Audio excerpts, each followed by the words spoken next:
Alors, comment j'ai commencé mon aventure tant que sommelier avec le nez du vin et comment je l'utilise aujourd'hui? C'est très simple. Le nez du vin a accompagné le début de ma carrière là où j'ai eu besoin de resensibiliser un peu mon appareil olfactif parce que, comme nous, on est, quand on est des enfants, on a un appareil olfactif très performant. Après, la vie ne nous demande plus d'utiliser le nez. Donc, voilà, c'est comme un muscle. Si on ne fait pas d'entraînement, voilà, il s'endort un petit peu. Donc, il faut resensibiliser le nez.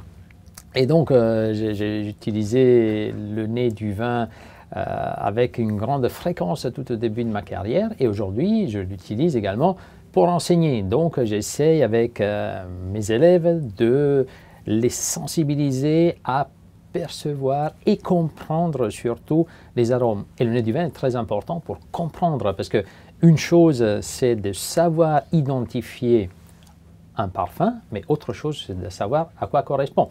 Par exemple, c'est très important de savoir percevoir, par exemple, une note de pommelette ou de caramel dans un vin, et surtout savoir à quoi ça correspond, parce que ça correspond à un vin qui commence à s'oxyder, donc à vieillir, un vin qu'il ne faut pas garder beaucoup de temps dans sa cave. Également, si vous sentez une note un peu légèrement végétale, si elle est très légère, peut être plaisante, mais si elle est un peu trop importante, elle n'est pas très plaisante. Ça signifie une vendange qui n'était pas à pleine maturité, donc un vin qui ne peut pas vieillir longtemps dans une cave. Donc voilà, c'est une espèce de sauvegarde pour sa propre cave.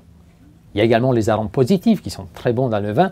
Et par exemple, il y a un arôme qui rappelle l'un de mes cépages préférés qui est la Syrah. Et si vous sentez un arôme de poivre dans le vin, ça peut vous aiguiller sur une belle Syrah si vous dégustez à l'aveugle.